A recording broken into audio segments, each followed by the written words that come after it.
Hello, and welcome to this talk from the Yale Child Study Center Anxiety Disorders Program.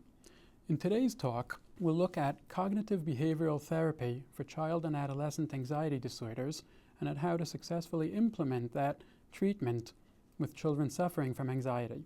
Cognitive behavioral therapy, or CBT, has garnered considerable support over the past years as an effective, evidence-based treatment for childhood anxiety disorders.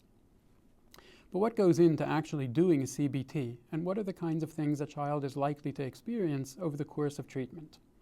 One helpful way of thinking about what goes on in cognitive behavioral therapy for anxiety is to imagine the child progressing along two related but also separate pathways. One pathway is that of acquiring skills for better regulating anxiety and better managing anxiety in situations which provoke fear. Think of the child as creating a kind of imaginary toolbox from which to draw when faced with an anxiety-provoking situation. The other pathway is that of exposure and desensitization. By this, we refer to the process of gradually bringing the child into more and more direct contact with the situations and stimuli that cause fear and that they've been avoiding.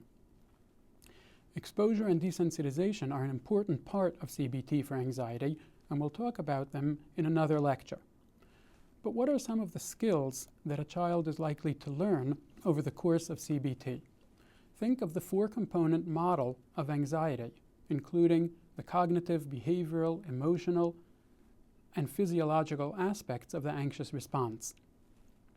If exposures and desensitization target the behavioral component of anxiety, then the other skills will all target the remaining manifestations of anxiety. So the child's toolbox will include three compartments for the emotional, cognitive, and physiological signs of anxiety. A number of skills target the cognitive element of anxiety, and one of the most important is that of cognitive restructuring. By this, we mean the process of teaching a child to identify those thoughts that are stemming from the anxiety disorder and that cause them to experience more anxiety.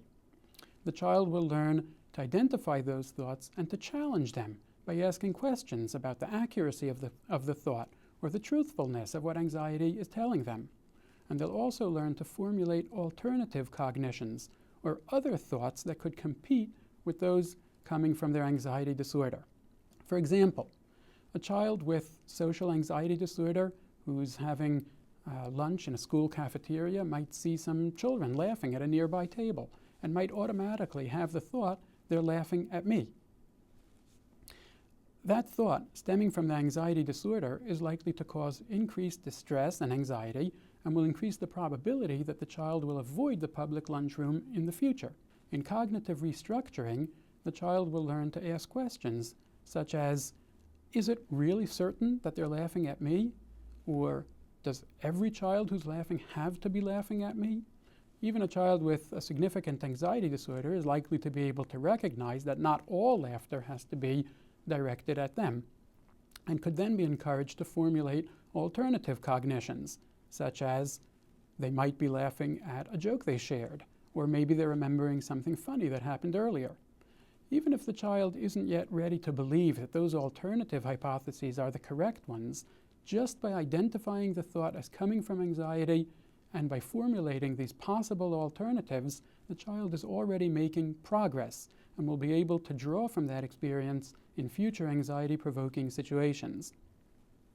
In other examples, a child with obsessive-compulsive disorder might have the thought, "Mommy will die if I don't tap the table 4 times," and can be taught to identify that as coming from obsessive-compulsive disorder and to challenge it with questions such as, how could that even work?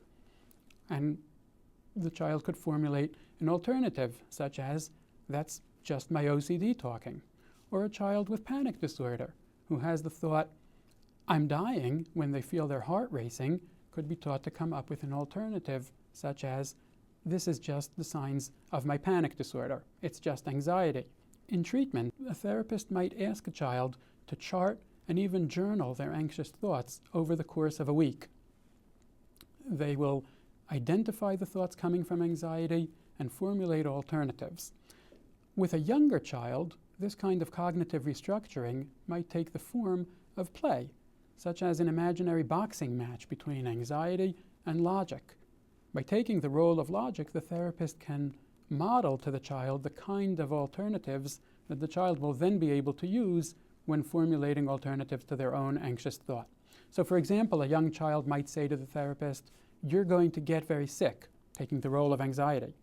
And the therapist, representing logic, might respond with statements such as, "I might get sick, but how certain is that to happen?" Or, "If I get sick, I'll be uncomfortable for a while and then I'll get better."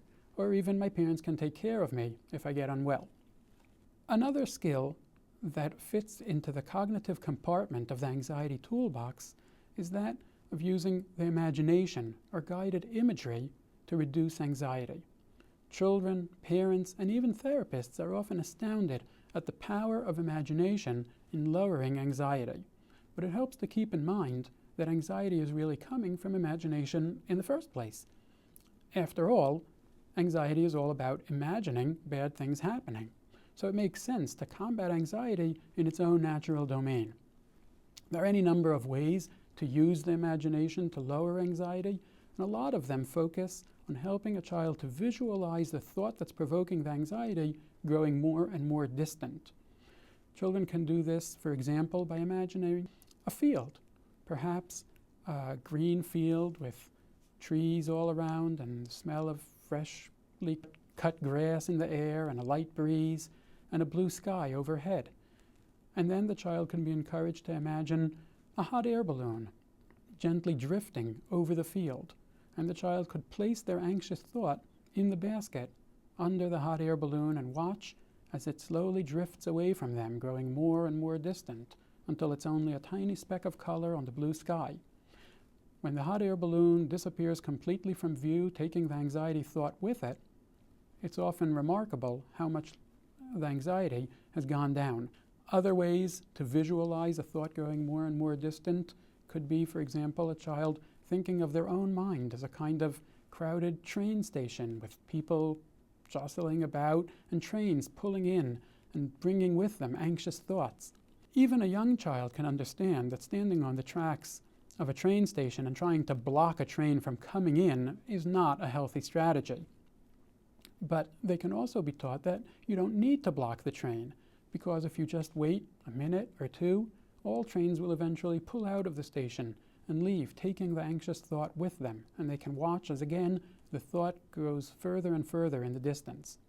Or even just imagining the zoom of a camera lens, which could be narrowly focused on whatever is provoking the anxiety, but could also draw back to a wider angle so that the anxious trigger gets smaller and smaller in the child's imagination. Other skills will target the physiological compartment of the anxiety toolbox. By practicing relaxation exercises, children can both lower their anxiety in the moment and also reduce the probability of experiencing heightened anxiety over the course of the day. The two skills most commonly taught in cognitive behavioral therapy for anxiety are progressive muscle relaxation and diaphragmatic breathing. Progressive muscle relaxation is taught by encouraging a child to consecutively focus on different parts of their body, perhaps starting from the feet and moving up through the legs and stomach and shoulders, neck and face and arms and hands, to focus on each muscle group in turn and try to relax it so that by the end of the exercise the entire body is loose, calm, and relaxed. Diaphragmatic breathing is taught by encouraging a child to inhale slowly through the nose while allowing the belly to expand to make room for the lungs and the air, and then to exhale slowly through the mouth while allowing the belly to sink back in as the lungs contract.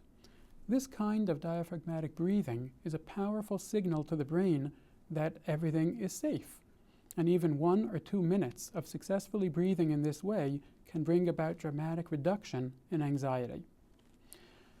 For some children, though, relaxation exercises seem to have an almost paradoxical effect, leading to increased anxiety. Perhaps this is because a child who experiences himself as being at risk might see relaxation as a kind of lowering of the defenses, and feel more vulnerable and hence more anxious. Children who feel this way will often be reluctant to engage in relaxation and might become irritable or angry when encouraged to do so. When this happens, it might be most helpful to just choose another tool from the anxiety toolbox. But for some children, taking an almost opposite approach, tensing up their whole body, focusing on all those same muscle parts and holding them tight and taut like a spring for 30 or 60 seconds, and then letting go, is a way of achieving relaxation without trying to directly combat the child's tendency to tenseness and rigidity. The emotional compartment of the anxiety toolbox is that least frequently targeted by therapists in cognitive behavioral therapy. However, some helpful skills can fit into this compartment as well. One helpful principle is that of competing emotions, or the idea that it's hard for a child to experience two very different feelings at the same time. This is, of course, a problem when anxiety and fear make it hard for a child to experience positive emotions, but it can also be a tool that the child can use. For example, by encouraging a child to actively elicit a feeling other than fear, the experience of fear can be reduced. Some children may be able to do this by making themselves laugh and experiencing mirth or humor. One little girl chose to do this by changing the scene that she perpetually had in her mind of her father being hurt in a car accident into the set of a movie about a car accident in which her father was starring, and this amused her so that she was less anxious. Another child made a picture of his mother in the hospital connected to tubes, but then wrote on the picture that the tubes were filled with chocolate milk and made themselves laugh. For some children, however, humor might seem a little out of reach when they're experiencing a lot of anxiety, and other emotions might be more attainable. For example, a child could actually actively elicit anger and channel that anger at the anxiety disorder. Young children could make a kind of sock puppet that represents their anxiety disorder and could get really angry at the anxiety and hit it or yell at it when they feel that anxiety is acting up. As they get angrier at their fear, they also feel less afraid. And so, over the course of cognitive behavioral therapy, children will learn a set of skills that they can draw from when experiencing anxiety. And they'll also undergo a series of exposures to achieve desensitization. Successfully planning and executing exposure and desensitization is the topic of another talk in this series. Thank you.